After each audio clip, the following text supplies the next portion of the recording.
Hello sa inyo guys. Ako pala si Benedict Palami and also known as BM Imagination on Wattpad at Creative Writer PH. Ayan. So, etong video na ito is gusto ko lang i-promote at ibalik yung dati kong sigla para sa pagbabalik ulit sa industriya ng panitigang panulat. At ito ang writing. Ulitin ko, ako nga pala si BM Imagination at Creative Writer PH on Wattpad.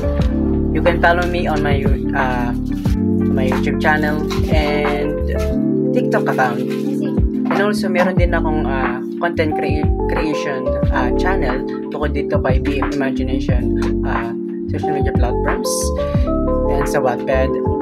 I'm a content creator din at writer. I'm a creator din. And ayan, ipa-flash ko na lang dyan yung mga social media platform natin or link just sa description down below. And ayan, i-follow nyo na lang ako and thank you so much guys sa mga magsusuporta sa akin.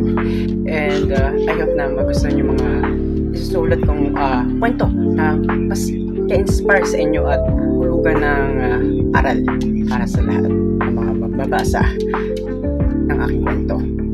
Ito muli, si Benedict Palami, also known as BM Imagination at Creative Writer PH. Muli, magbabalik ang inyong lingkod sa inyo. Thank you so much guys. Bye bye.